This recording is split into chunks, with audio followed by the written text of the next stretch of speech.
Salam alaikum, Mazour Fillaoun, bonsoir. Pour de nombreux observateurs, des initiés de la question palestinienne, la situation est mûre en Palestine pour une troisième intifada. Nous avons avec nous pour cette deuxième partie de cette émission Christophe Oberlin, Gilles Devers et Salim Ben Khedda qui nous rejoint. Salim Ben Khedda est chirurgien, militant des droits de l'homme.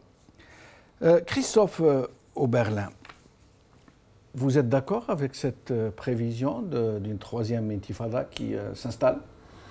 Écoutez, d'accord, et c'est peut-être pas le bon terme. Qu'il y ait quelque chose en cours, c'est vraisemblable. Ce qu'il faut voir, c'est que c'est l'extraordinaire violence qui est utilisée par le pouvoir israélien qui est à l'origine. Une violence à la fois vis-à-vis des lieux saints et qui est totalement, je dirais, psychiatrique. Si ce n'était pas si grave pour les personnes, ça la relève de la psychiatrie. Imaginez par exemple que des druides envahissent Notre-Dame de Paris en expliquant qu'avant Notre-Dame, il y avait un lieu de culte druide. Ce qui est vraisemblable parce que les lieux de culte se sont toujours implantés dans des sites un peu particuliers et on retrouve toujours des origines plus anciennes, en tout cas s'il en reste des traces mesurables. Donc tout ceci n'a strictement aucun sens, mais pensez qu'à l'intérieur de Notre-Dame de Paris, la mosquée Al-Aqsa, il y a des véritables combats qui se déroulent. C'est vraiment quelque chose d'absolument hallucinant. Ces images où on voit des soldats tirer sur des enfants et on voit un enfant mort comme un lapin sur la route, tout ceci est absolument insoutenable. Alors la question qu'il faut se poser, c'est pourquoi le gouvernement israélien atteint ce niveau de violence, pourquoi est-ce qu'il s'abstrait de tous les standards éthiques mondiaux. Alors, bien entendu, on aimerait avoir une réponse. On voit en tout cas qu'il y a peut-être une volonté de créer de l'antisémitisme. Israël s'assimilant finalement dans la pensée de beaucoup de juifs au judaïsme, c'est une erreur historique dramatique et profonde. C'est un État qui se dit théocratique, il ne s'en cache pas.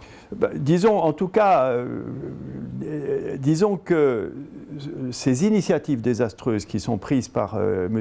Netanyahou et ceux qui l'entourent, vont provoquer inéluctablement une recrudescence de l'antisémitisme et donc du chantage à l'antisémitisme.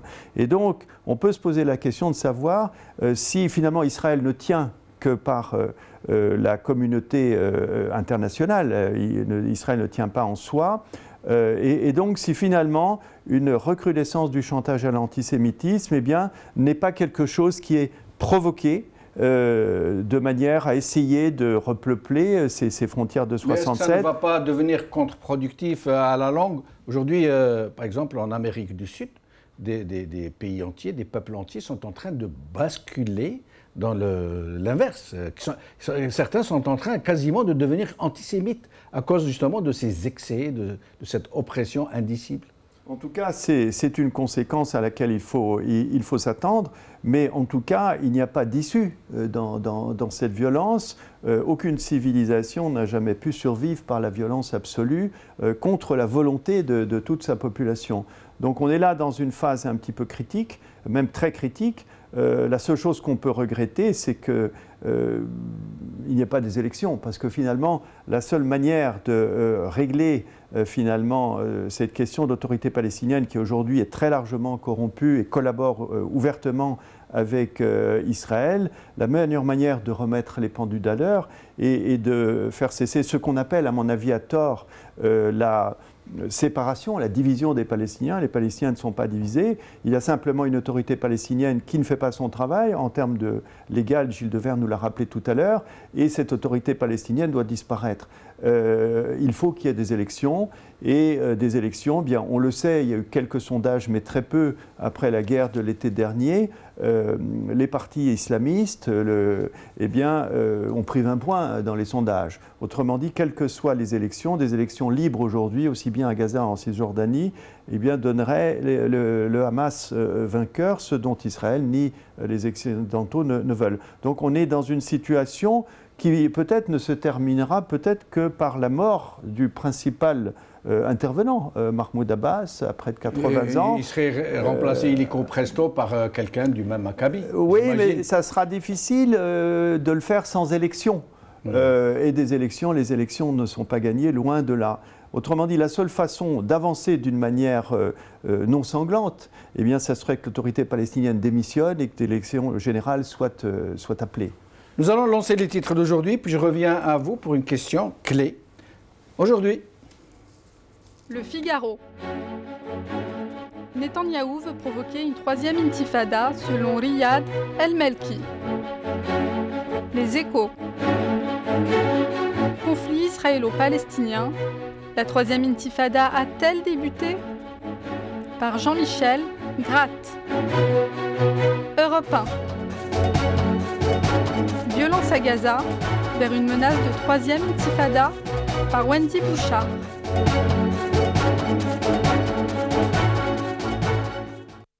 Avant d'accueillir Salim Benkhedda, professeur au Berlin, la société israélienne est-elle raciste? Alors, y compris vis-à-vis, à l'endroit de ses propres concitoyens, c'est-à-dire les Arabes israéliens, comme on les appelle. Bien sûr, on ne peut pas parler de la société israélienne. Il y a au moins 3 sociétés israéliennes, ou si ce n'est 4, avec les Palestiniens israéliens, les Ashkénazes, les Séfarades, ceux qui ne sont ni l'un ni l'autre. Donc il y a plusieurs sociétés israéliennes. Alors la société israélienne est évidemment raciste, puisque l'État est raciste et que les lois fondamentales de l'État d'Israël, avec cette discrimination, sont ouvertement, officiellement racistes. Donc en dehors des lois fondamentales, il y a toute une série de lois particulières qui sont des lois discriminantes de type raciste. Le sionisme est une forme de racisme. C'est quoi le racisme? On ne l'entend jamais définir, mais le sionisme, le racisme, c'est attaquer quelqu'un ou discriminer quelqu'un, non pas pour ce qu'il fait, mais pour ce qu'il est. Et donc le sionisme, par essence, discrimine, essaye de chasser, massacre les Palestiniens, non pas pour ce qu'ils font, mais pour ce qu'ils sont. Et on le voit quand ils s'attaquent notamment très massivement à des populations civiles. Donc il y a ce racisme vis-à-vis des Palestiniens, il y a un racisme interne vis-à-vis des Éthiopiens, etc. Et on pourrait même dire que un certain nombre d'Israéliens quittant Israël, on pourrait me dire qu'il y a une concentration raciste plus importante, de la même manière qu'un certain nombre de malfaiteurs, de gens qui ont des problèmes avec la justice, et on le voit notamment en France, se réfugient en Israël quand ils ont quelques problèmes. Donc c'est véritablement un endroit où il ne fait pas bon vivre, et quand on entend certains dirigeants israéliens dire aux Juifs du monde entier « Venez, vous serez en sécurité chez nous », c'est tout à fait l'inverse. Salim Benkhedda, merci d'être des nôtres. Jamal, merci. Salim Benkhedda, vous êtes membre d'une délégation médicale qui se rend en Palestine pour essayer d'aider les Palestiniens. Essayez de nous en dire quelques mots avant d'en arriver aux questions que je vais vous poser. Ah oui, c'est... Oui. Est-ce que vous m'entendez? Vous m'entendez? Oui, c'est... La voix est tachée un peu. Oui, effectivement. Essayez de parler pour voir si on vous entend bien. Est-ce que vous m'entendez là? On vous entend bien. Là, on vous entend bien. Je vous en prie. Donc, une petite correction d'abord, qui n'est pas importante. Je ne suis pas chirurgien, mais cardiologue. Pardon, excusez-moi. Je suis désolé. Ça fait rien. Merci. C'est pour revenir un peu au fondement idéologique du sionisme. Qui a en fait les sionistes qui ont emprunté leur idéologie raciste à leurs bourreaux, c'est-à-dire les nazis. C'est l'exaltation un petit peu de l'identité psychologique. Donc les sionistes, en fait, ils ne sont pas dans une logique de paix, pas du tout. Leur seule logique, c'est la colonisation, c'est l'extermination, c'est chasser l'arabe, donc et l'épuration ethnique. Donc le sionisme, mais en fait, est une idéologie laïque parce que nous, quand On a vu il y a des juifs religieux qui sont antisionistes, foncièrement antisionistes. Et parmi eux, nous avons rencontré des médecins qui sont antisionistes et qui n'ont rien à voir avec cette idéologie raciste qui se place dans une logique d'extermination, de colonisation. Et si jamais nous, les Algériens, nous savons ce que c'est la colonisation et l'extermination, puisque la conquête française a fait, dit-on, 6 millions de victimes, pour parler des victimes de la conquête. Donc en fait, nous, il y a une année, jour pour jour, donc c'était en octobre 2014, nous avons été donc à Gaza. C'était juste quelques semaines après la folie meurtrière des Israéliens, de la guerre qu'ils ont menée contre les Gazaouis. Et nous étions une délégation donc de plusieurs médecins que j'avais l'honneur et le privilège de conduire. Je passerai sur les difficultés. Il nous faudrait plusieurs heures pour parler des difficultés pour franchir ce blocus, donc cette frontière, Rafah, ou Maslan. Donc pendant 13 jours de notre présence, ce que nous avons vu, en fait, c'est l'horreur. On ne peut pas décrire ce que nous avons vu. Il nous faudrait aussi des jours et des jours pour décrire l'horreur que nous avons vue.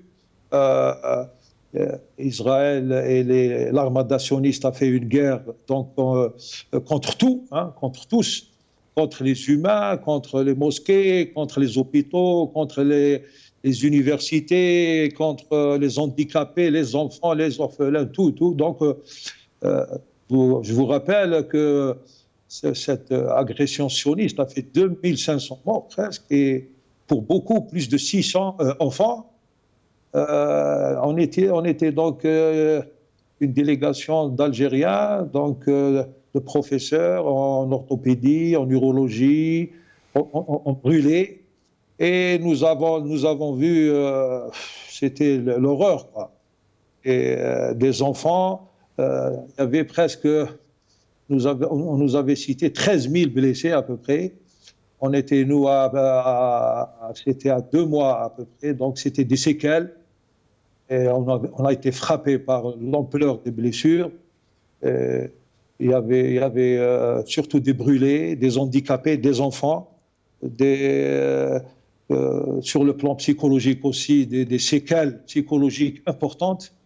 Et aussi, et je pense qu'ils ont essayé même des armes nouvelles, parce qu'on a vu des blessures qu'on n'a jamais vues, donc pour avoir assisté à plusieurs catastrophes naturelles, chez l'œuf, etc. Chez nous, nous avons vu des choses inimaginables. Des ambulances ont été ciblées, beaucoup de nos confrères ont été tués.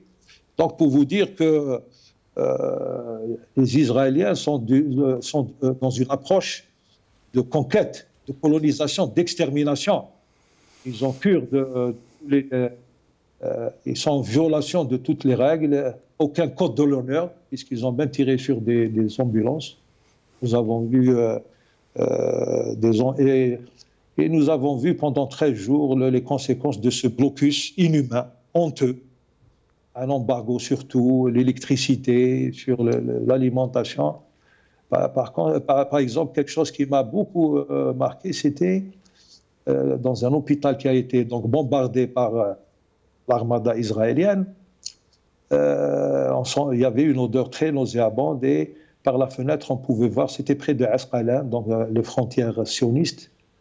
Avec les sionistes, on pouvait voir un océan, une mer de dégoût, comme on dit, parce que on ne permet pas donc aux Palestiniens d'avoir, comment on appelle ça, le total d'égout, les canalisations qui sont bombardées systématiquement.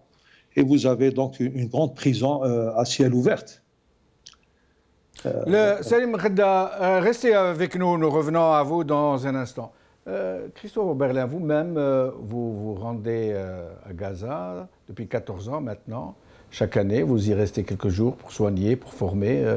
Vous confirmez ce que nous dit Salim Khedda?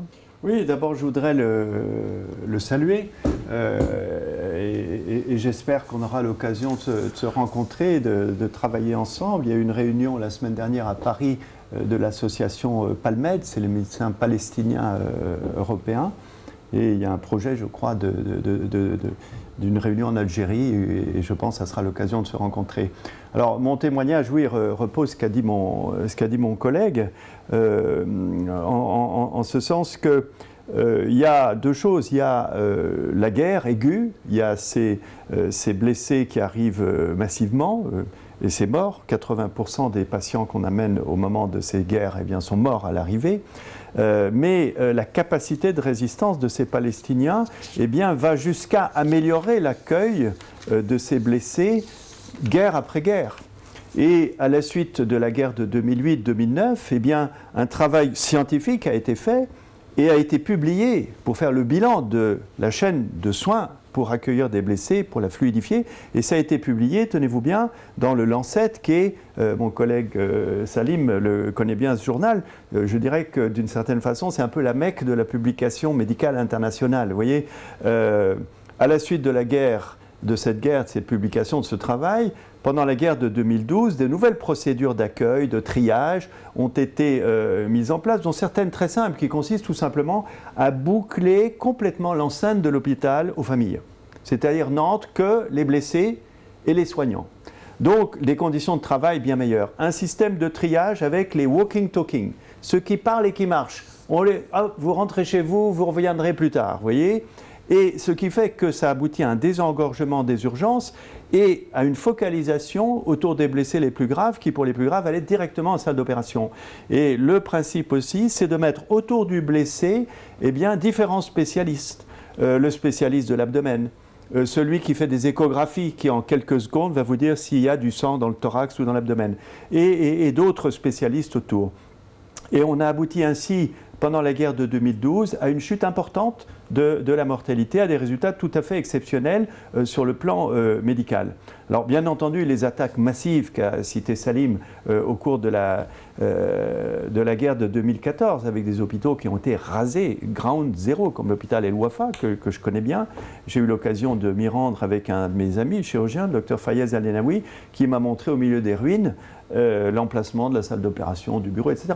Bon, les bras nous en tombent lorsqu'on voit de tels actes, et c'est clair que l'autorité palestinienne, qui par deux fois, et Gilles Devers, si on l'a tout à l'heure en communication, il est avec nous, je vais a bloqué des plaintes au niveau de la Cour pénale internationale, les bras nous en tombent. Gilles Devers, vous êtes de nouveau avec nous, nous avons réussi à vous joindre. Je vous entends. Alors, Gilles Devers, votre avis de juriste international au sujet de cette cause quasi principale de l'intifada qui se concocte, si je peux dire, qui est ce sont les vexations au sujet de cette histoire de la mosquée Al-Aqsa et de l'esplanade des mosquées?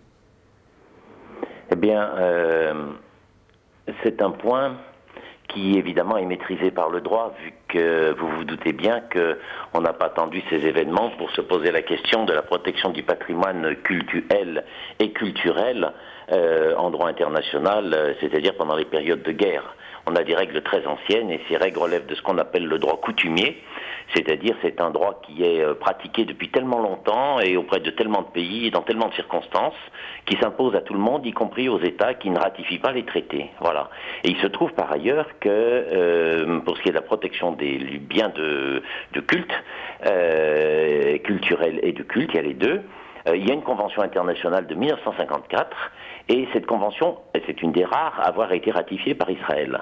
Donc moi je m'interroge d'autant plus sur le fait de savoir pourquoi on ne met pas en œuvre cette convention, vu qu'on a à la fois des règles de droit international coutumier et de plus une convention très spécifique, très bien faite, qui a été ratifiée par Israël. À cette convention est joint un règlement exécutif qui donne les modalités, et il y a deux modalités qui sont très intéressantes. La première, c'est qu'on peut solliciter une réunion au sein de l'UNESCO sur le sujet. Voilà, donc un débat public au sein de l'UNESCO avec des délibérations qui peuvent être attendues. Je rappelle que la Palestine est membre de l'UNESCO et que il y aurait des démarches qui peuvent être effectuées sans attendre. La deuxième chose, c'est qu'il est possible, et ça ne relève que du gouvernement de Palestine, de mettre en œuvre une procédure qui est prévue dans le règlement d'exécution et qui vise à la désignation d'un commissaire. Et le commissaire, c'est une personnalité indépendante qui peut décider d'ouvrir une enquête et de l'exécuter lui-même. Ce qui veut dire qu'on ne sait pas ce qui se passe à la mosquée Al-Aqsa. Eh bien, c'est très simple.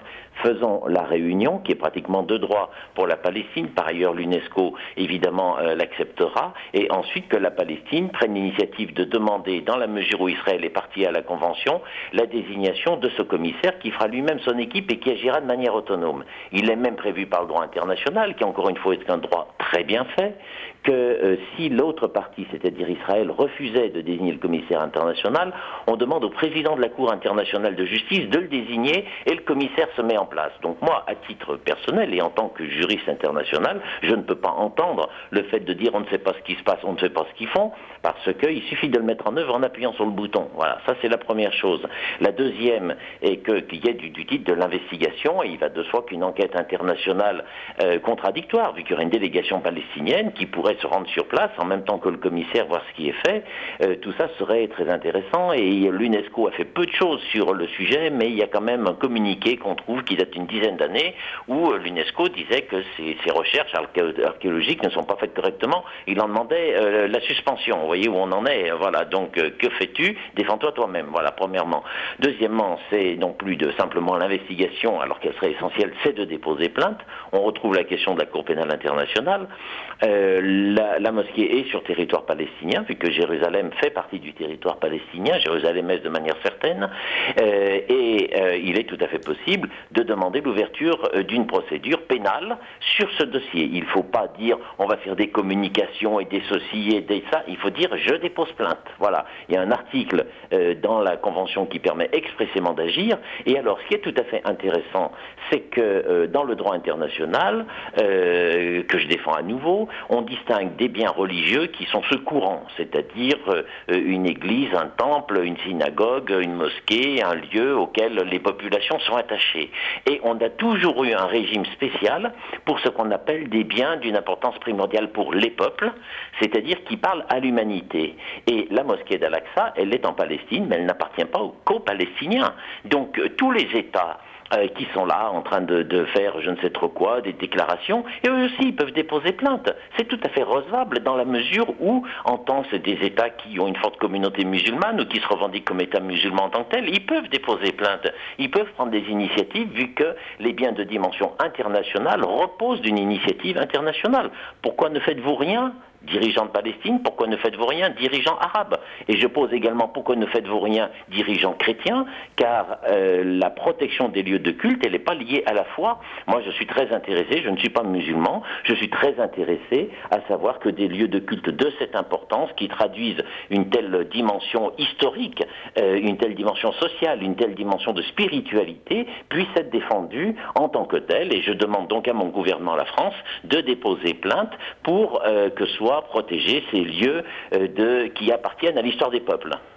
En plus du fait que vous nous apprenez toujours des choses, Maître Gilles Devers, que les peuples, qu'ils soient chrétiens ou musulmans ou juste des États, ne portent pas plainte alors qu'ils en ont le droit contre ces excès, ces abus, cette dépossession annoncée, affichée. Qu'est-ce que vous pourriez nous dire aussi sur le sujet de la colonisation qui n'est même plus rampante, et qui est aussi un sujet clé, je ne dirais pas un prétexte, une cause essentielle de cette intifada qui se prépare? La colonisation, c'est l'expression même de ce que rejette le droit international. C'est-à-dire que depuis qu'il y a des peuples, quand il y a des guerres, c'est pour acquérir des territoires qui ne vous appartiennent pas. Voilà, c'est ainsi. Et donc, le fait de vouloir acquérir un territoire par la force armée est une atteinte à la paix, et la protection a toujours été la plus grande. Donc, si un État veut abandonner une partie de territoire ou s'adjoindre une partie de territoire. On fait des référendums, les peuples souverains décident et tout ça peut se faire. C'est entièrement bon. Mais la colonisation, c'est-à-dire prendre un territoire qui ne vous est pas reconnu par le droit international, l'acquérir par la force armée et s'y maintenir par la force et y implanter son régime juridique, c'est contraire à tout le droit international. Alors on peut reparler de la CPI, mais là, ce sont plus les puissances internationales qui pourraient agir, ça peut être que les Palestiniens, ils refusent de le faire. Voilà, donc dont acte, ils estiment que c'est peut-être trop lourd. Alors on va se mettre sur l'angle plus pratique du droit européen. Dans le cadre du droit européen, il y a beaucoup de malaise du point de vue de la Commission européenne, qui a encore publié ce mois de juillet un avis aux importateurs extrêmement précis en disant attention, l'accord pour les exportations palestiniennes ne s'applique qu'aux produits, à tout le territoire palestinien, c'est-à-dire Cisjordanie, Jérusalem et Gaza. Et pour ce qui vient de ce territoire, on ne peut pas accepter les produits qui sont authentifiés par d'autres États, sous-entendu Israël. Tout ça c'est très clair, c'est la Commission européenne qui le publie et l'autorité palestinienne ne s'en saisit pas.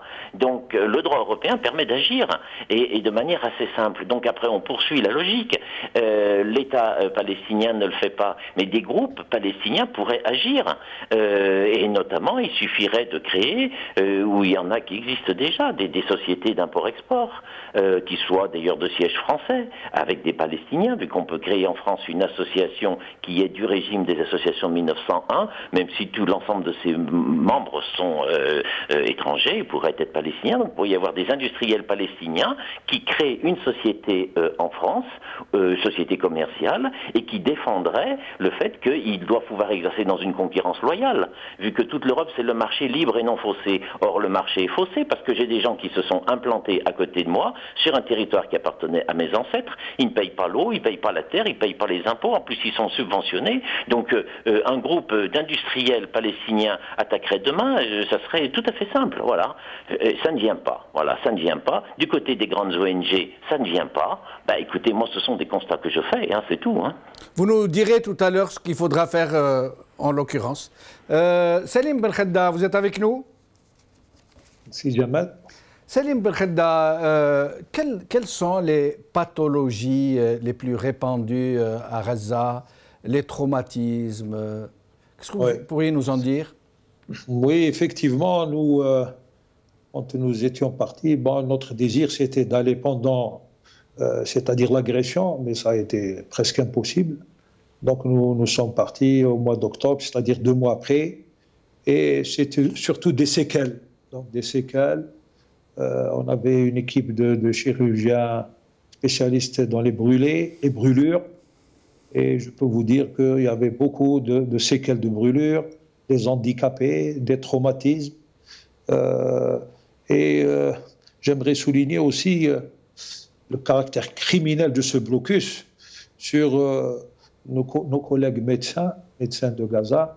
Notre collègue parlait tout à l'heure de la formation des collègues. Et bien, sachez que ces médecins n'ont pas le droit de sortir. Parmi eux, il y en a qui, depuis 10 ans, n'ont pas assisté à un congrès, à une formation.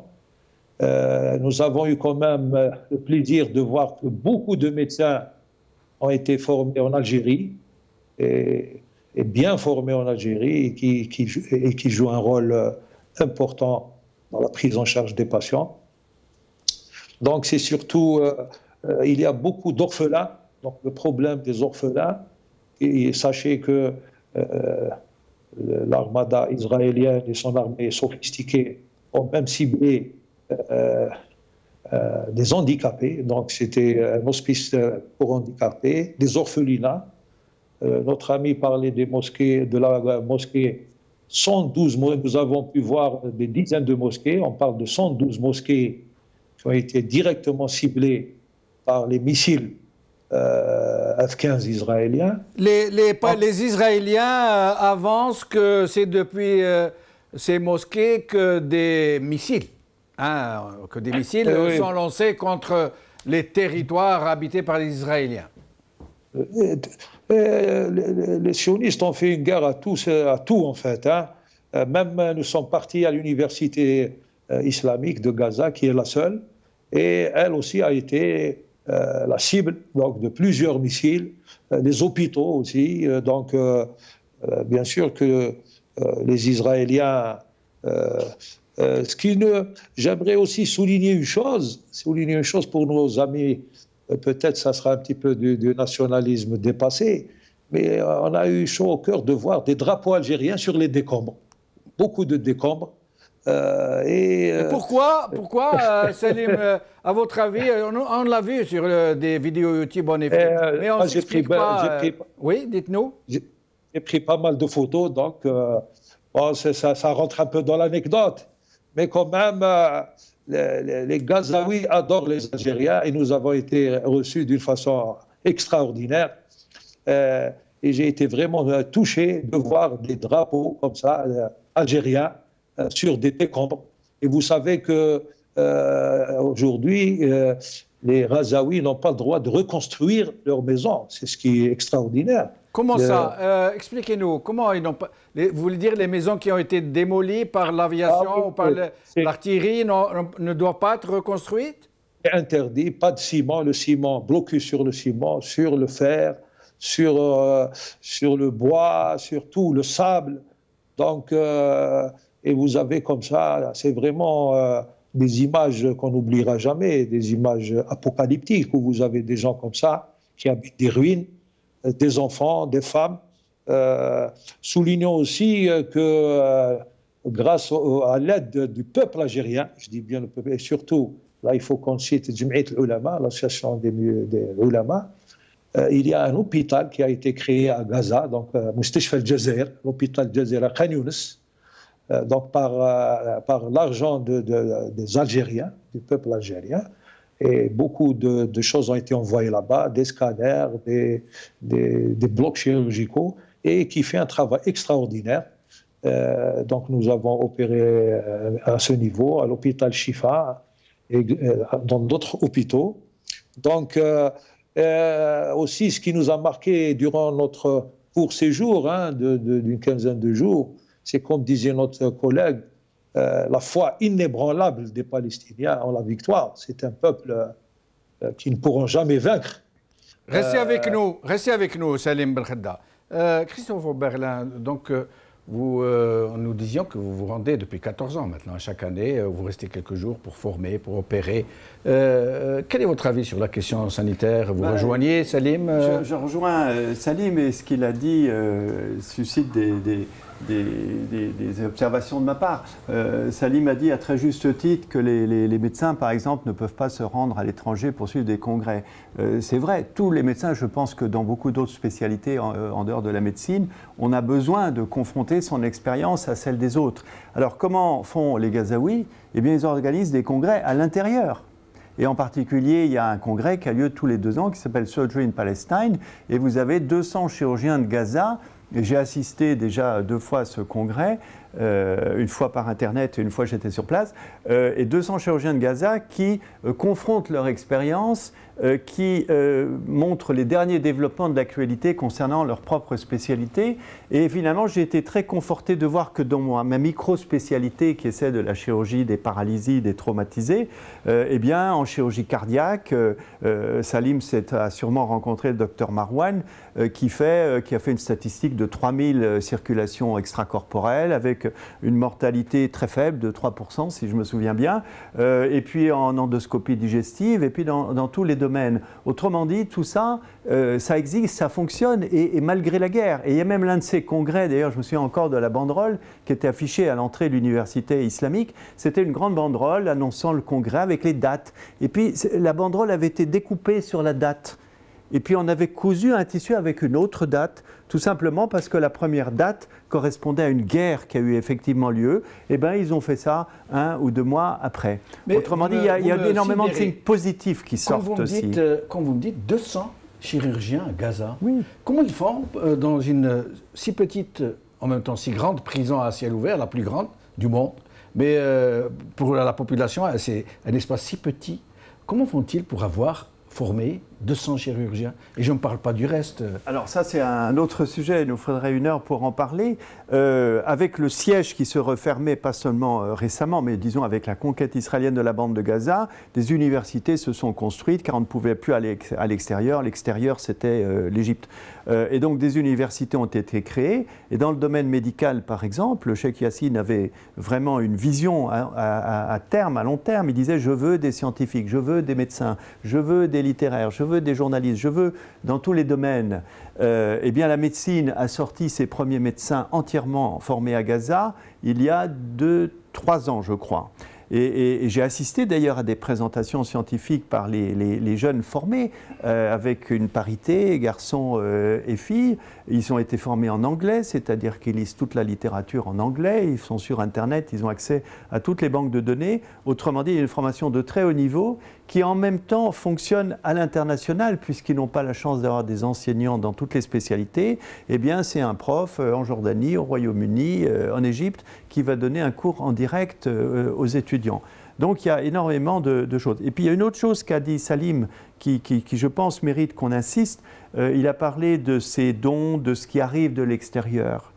Et le drame aujourd'hui de Gaza, certes, c'est le blocus israélien, mais je dirais, on y est habitué, entre guillemets, avec des réserves concernant l'expression, mais surtout le drame de Gaza, c'est le coup d'État en Égypte. Par l'Égypte passait tout ce dont on a besoin en urgence. On a besoin de matériel pour réparer les dialyses rénales. En moins de 48 heures, par le Croissant Rouge, par les tunnels, ça arrive, il y a des taxes qui sont payées, c'est tout à fait officiel. Et donc, l'économie de Gaza fonctionnait par l'Égypte depuis le départ de Moubarak. Et le coup d'État en Égypte a été une véritable catastrophe. Catastrophe humaine, catastrophe sanitaire, catastrophe. Et véritablement, je dirais que c'est l'emprise égyptienne aujourd'hui qui est de loin la plus mortifère aujourd'hui. On parle toujours concernant Gaza, la santé, on imagine les bombardements, les victimes, etc. Mais ça a un temps. Ce qui est permanent, c'est le traitement du cancer. Le traitement du cancer, vous avez des médecins de très haut niveau. Vous n'avez pas un seul appareil de radiothérapie à l'intérieur de la bande de Gaza parce qu'Israël fait courir le bruit qu'avec la radiothérapie, on va faire des bombes, ce qui est totalement absurde pour les physiciens. C'est un génocide, d'une certaine manière. Alors, c'est un véritable génocide, c'est-à-dire qu'effectivement... Le génocide des cancéreux. Le génocide, ce n'est pas tuer 1 million de personnes. Le génocide, c'est tuer des gens en fonction de leur gène, en fonction de leur appartenance quelle qu'elle soit. Donc c'est exactement ça. Le ministre de la Santé est décédé en juin 2014, faute de soins appropriés. Le ministre de la Santé lui-même, j'ai un ami dont la femme est morte d'un cancer de l'estomac, elle n'a pas été diagnostiquée à temps et donc pas traitée à temps, etc. On ne commence pas une seule chimiothérapie à Gaza en pouvant la finir avec le même protocole. Les médecins sont là, les connaissances sont là, mais il y a des manques de produits à ce niveau. Et donc aujourd'hui, au lieu de vendre des armes à l'Égypte, moi j'ai honte d'être français aujourd'hui, je ne me reconnais absolument pas comme des millions de Français dans ce gouvernement qui vend des armes de destruction massive à l'une des pires dictatures de la planète. C'est totalement inacceptable à aucun point de vue. Et donc le blocage, l'emprise égyptienne pour Gaza aujourd'hui est véritablement vitale. Gilles Devers, je reviens vers vous. Il ne nous reste plus beaucoup de temps. J'aimerais que vous nous répondiez assez brièvement, mais pour 2 questions. La première est, que faut-il faire donc en l'absence d'une véritable prise en charge pour protéger ces patrimoines de l'humanité, à savoir ces lieux de culte, par les États occidentaux, les États musulmans. Et la deuxième question se rapporte aux Arabes israéliens, qui sont l'objet, même s'ils ont la nationalité israélienne, de vexations autrement plus sournoises. Tout le monde le sait, l'Arabouchim, comme les appellent les Israéliens, les Arabouchim sont vraiment des sous-citoyens. Qu'est-ce que vous pourriez nous dire au sujet de ces 2 questions? Mais pour le premier point,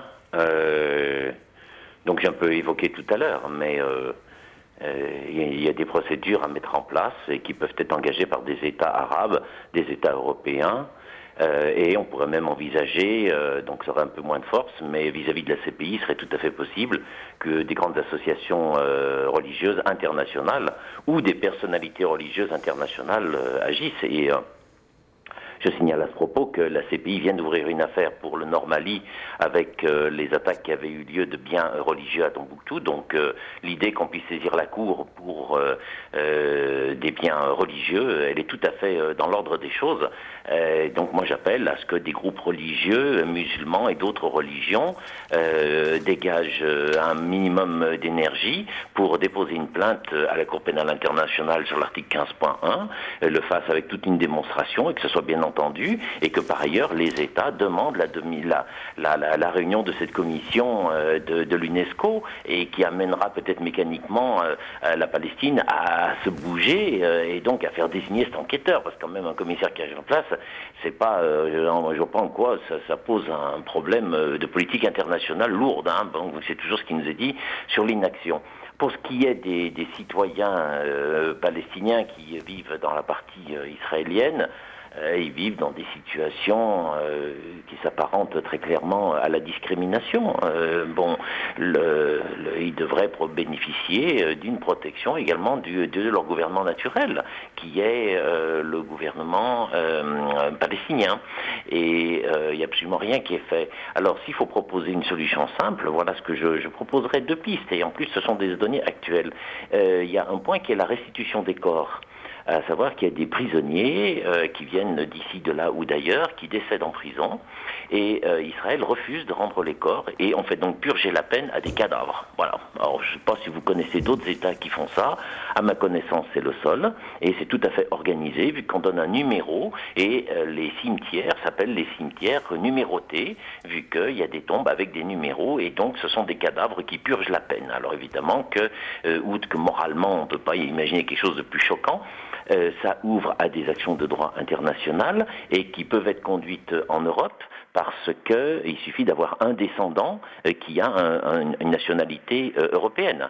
Et donc moi je suis palestinien ou français, mais d'origine palestinienne. J'ai un aïeul qui est détenu, mort détenu, voilà, sous un numéro. Je peux agir devant le juge français vu que je suis victime d'une infraction commise à l'étranger.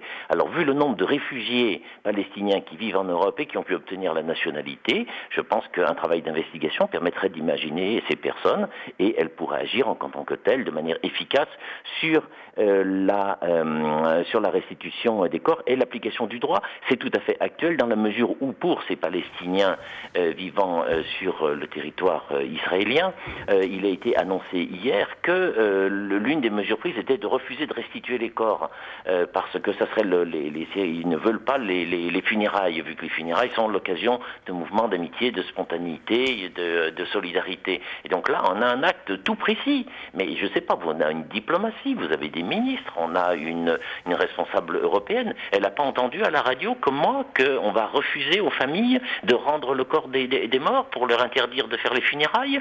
Allons. Alors, on peut culpabiliser Abbas, mais quand même, selon l'expression que chacun balaye devant sa propre porte. Gilles Devers, merci. Restez avec nous jusqu'à la fin de l'émission. Salim Benkhedda, nous arrivons bientôt à la fin de l'émission. Vous auriez quelque chose en particulier à dire au sujet de cette intifada qui se prépare? Oui, en fait, le peuple palestinien n'a pas beaucoup de choix, comme nous l'avons dit, face à cet État raciste, à ce sionisme sans foi ni loi, dont le seul objectif est de chasser les Palestiniens et de prendre leurs terres. Donc nous avons vu directement et pu apprécier cette foi inébranlable de ce peuple dans sa victoire. Pour revenir un petit peu à la solution, tout à l'heure, un de vos invités parlait d'élections, mais malheureusement, nous savons qu'aujourd'hui, donc l'État marchand, qui est l'allié de l'État raciste, sioniste, refuse la démocratie aux indigènes, refuse le ressourcement par l'islam, par exemple, refuse que les partis islamistes qui sont majoritaires sous nos contrées, qu'on le veuille ou non, on a vu ça avec Morsi en Égypte, en Algérie en 1992 et en Tunisie. Donc la solution, c'est que le peuple palestinien ne doit compter que sur Allah subhanahu wa ta'ala et sur lui-même pour arracher sa liberté et sa dignité. Salim Bredda, merci infiniment. Restez avec nous jusqu'à la fin de l'émission. Christophe Oberlin, une dernière question avant de présenter vos livres. Quelle perspective politique, selon vous, dans cette partie du monde? C'est difficile de répondre à cette question, mais on voit clairement qu'il y a un agresseur et un agressé. Il y a un agressé qui ne cédera pas. D'abord, il est là, même s'il se fait martyriser, les Palestiniens sont là, et je vous rappelle qu'ils sont majoritaires aujourd'hui sur le territoire de la Palestine historique, donc ils sont là.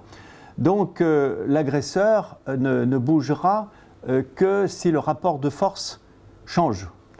Alors ce rapport de force, ça peut être un rapport de force économique. On a un grand mouvement de boycott qui est lancé contre les produits israéliens et qui, à ma connaissance, s'amplifie et marche bien. Donc l'économie, c'est là où ça fait mal. Vous pensez que ça pourrait avoir un véritable effet pour un pays qui se fait financer massivement par des États comme les États-Unis? Oui, mais bon, la richesse américaine, elle est ce qu'elle est. Il y a des dépenses énormes, il y a 30 millions d'Américains qui n'ont pas droit à des soins de santé, il y a l'écart de richesse entre les États américains les plus riches et les plus pauvres va en augmentant. Autrement dit, nous ne sommes pas loin de la fin de l'emprise mondiale des États-Unis, à mon sens. Donc ce rapport de force économique, ça joue. Dans l'histoire, il y a beaucoup d'exemples où l'économie a primé sur tout le reste. Ce rapport de force, ça peut être un rapport de force juridique aussi, et Maître Gilles Devers a parlé très clairement de tous les outils qui sont à disposition et qu'on aurait tort de négliger, parce que cette fameuse Cour pénale internationale, 123 pays, c'est quand même la très grande majorité des pays aujourd'hui. Alors vous allez me dire, oui, mais les gens qui sont nommés à la Cour par les pays sont des politiques. Bah oui, peut-être, mais ça n'empêche que si l'on se réfère à la position politique de ces 123 pays, elle est à peu près la même que celle de l'Assemblée générale des Nations unies, où les représentants sont des politiques. Eh bien, l'Assemblée générale, on ne lui a jamais posé la question de la guerre israélo-palestinienne, car on sait bien entendu que dans son immense majorité, elle est du côté des Palestiniens. Les 3/4 de l'humanité, il y a encore moins de 100 ans, eh bien, étaient constitués de peuples colonisés. Il en reste quelque chose, heureusement, de positif, c'est cette résistance au colonialisme. Autrement dit, la Cour pénale internationale, elle est, quoi qu'on le dise, indépendante du Conseil de sécurité et des Nations unies. Autrement dit, les outils sont là. Il y a 2 affaires qui sont en cours. On n'a pas eu le temps d'en parler, mais ces affaires avancent. Il y a déjà eu des rendus écrits de la Cour pénale qui sont extrêmement précis et qui constituent des jurisprudences. L'attaque du Mavi Marmara est un crime de guerre et ça a été reconnu par la procureure de la Cour pénale internationale. Le siège est un crime de guerre et ça a été écrit. Sans parler bien entendu de toutes les attaques et de toutes les plaintes qui sont en cours, dont tous les dossiers s'accumulent et qui vont alimenter ces dossiers au niveau de la Cour pénale internationale. Et puis le 3e rapport de force dont on parle avec prudence, avec réticence, à mon avis à tort, c'est le rapport de force militaire. On a vu quand même l'été dernier, eh bien, une population avec une inégalité de force des armes absolument colossale, résister pendant 51 jours. Si vous regardez par exemple ce qui s'est passé au Liban, eh bien les différentes guerres israéliennes au Liban se sont soldées par un nombre colossal de morts. Et si l'on regarde, on étudie le ratio entre les combattants, les morts combattants d'un côté et de l'autre, au début il y avait 100 combattants libanais qui mouraient pour un combattant israélien. Et puis 10 ans plus tard, et ça a été la guerre de 2006, eh bien le ratio est passé de 1 à 6. On est passé de 1 à 100, 1 à 6. Si vous regardez ce qui s'est passé l'été dernier à Gaza, le ratio est de 1 à 6. C'est-à-dire que malgré l'extrême disparité des armes, eh bien le maximum de ce qu'on peut faire dans un territoire qui n'a aucune défense naturelle a été utilisé. Et ce maximum, c'est quoi? C'est ce qu'ont fait d'ailleurs les Turcs pendant la Première Guerre mondiale, au moment de la chute de l'Empire ottoman. Ils se sont enfouis dans les tunnels et ils ont tenu un temps énorme. Et il a fallu qu'il y ait 9 Anglais contre un Turc pour que les Turcs soient défaits, vous voyez. Bon, la stratégie à Gaza, elle est claire. Il y a une stratégie d'enfouissement, il y a une stratégie d'urbanisation de la périphérie. D'ailleurs, ils n'ont pas le choix, il n'y a quasiment plus de terre à construire. Et dès lors qu'un soldat pénètre au sol dans la bande de Gaza, il est en territoire urbain, il est vulnérable. D'où ce développement des attaques aériennes, etc. Autrement dit, on voit bien que la bande de Gaza, la Palestine, pose même une question militaire à Israël. Comme quoi. Nous allons à présent présenter vos livres. Je vous demanderai de les commenter brièvement au fur et à mesure. Une biographie de Mohamed al-Rantisi, Survivre à Gaza. Alors, Mohamed Rantisi, c'est un chirurgien. Il s'appelle Rantisi, c'est un nom qui est connu car son frère Abdelaziz a été l'un des membres fondateurs du Hamas avec le cheikh Yassine. Et Mohamed Rantisi, chirurgien, s'intéressant à la chirurgie de la main, est venu passer 3 mois avec une bourse en France. Je l'avais connu avant sur le terrain. Et je me suis dit finalement, la meilleure façon de connaître les Palestiniens, déjà, c'est de connaître très bien l'histoire d'un Palestinien.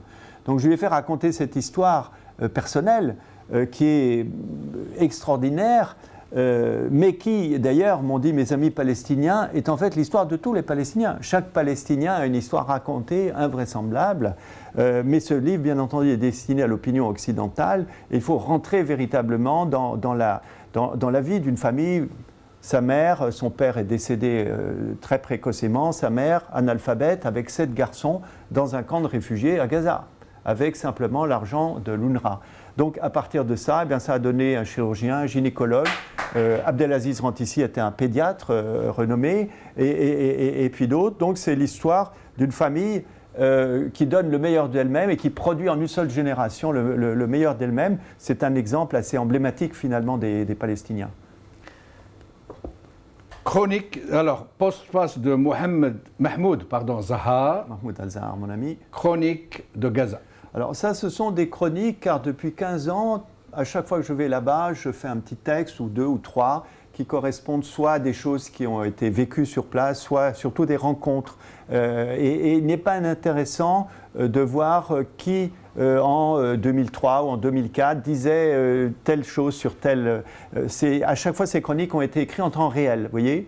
Donc, on a une idée dans le temps de l'appréciation des Gazaouis sur ce qui se passe à l'intérieur de leur pays. Et avec le recul du temps, je dirais que ça a encore plus d'intérêt quand on sait ce qui s'est passé par la suite. Merci. Alors, là, c'est une traduction que vous avez faite d'un essai de Gérald Butt, Gaza au carrefour de l'histoire. Alors, Gérald Butt est un très bon journaliste de la BBC qui est arabisant et qui a passé toute sa carrière au Proche-Orient.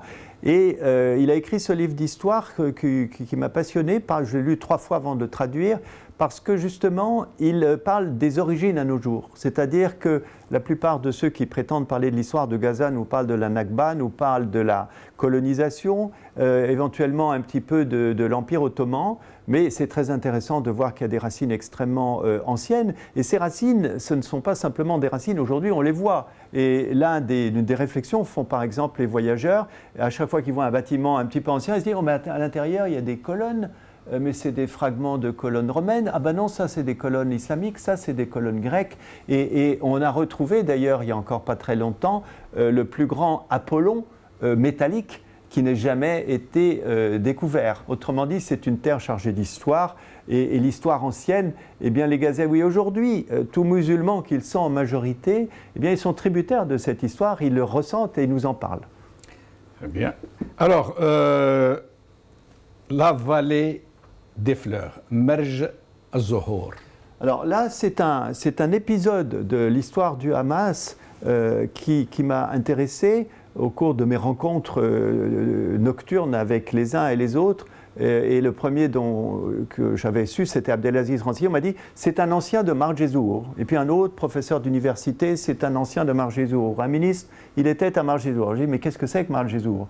Et j'ai appris alors cet épisode que peu connaissent, c'est qu'au moment où se profilaient les négociations d'Oslo, Yitzhak Rabin a décidé de rafler 400 Palestiniens appartenant à l'opposition. Donc il a pris essentiellement des sympathisants du Hamas et du djihad islamique et surtout les intellectuels, des médecins, des professeurs d'université, les étudiants, et il les a balancés au Liban en pensant que ça allait faire 400 familles qui allaient être dispersées dans le monde arabe.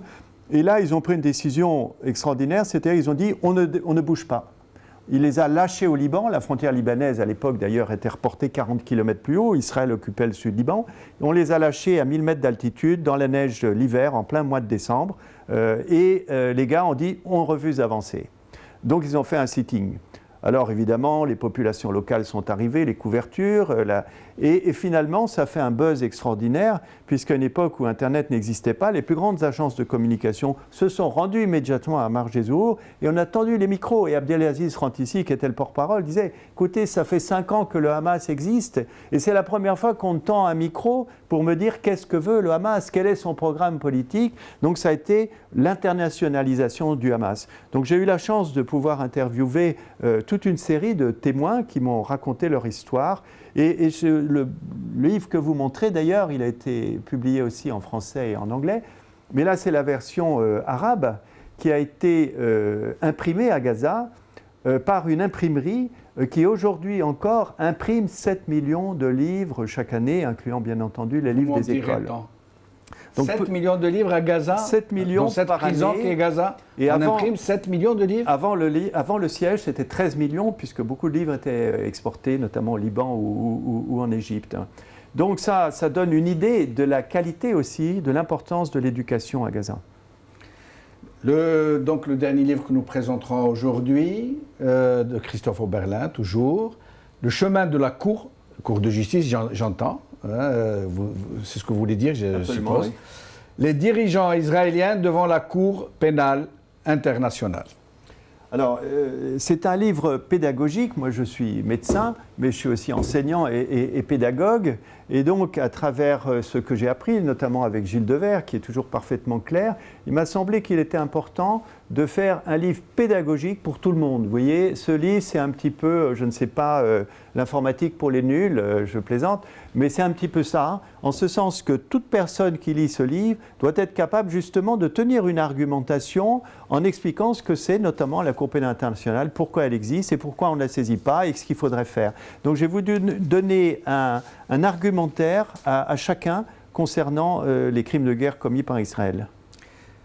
Professeur Christophe Oberlin, merci beaucoup de nous avoir rendu visite, de nous avoir apporté tous ces éclaircissements, merci à vous. De nous avoir fait profiter de votre militantisme pour cette cause. Merci à Maître Gilles Devers, merci au professeur Salim Benkhedda, merci à vous d'avoir suivi cette émission. Salam alaikum, wa khair, salama.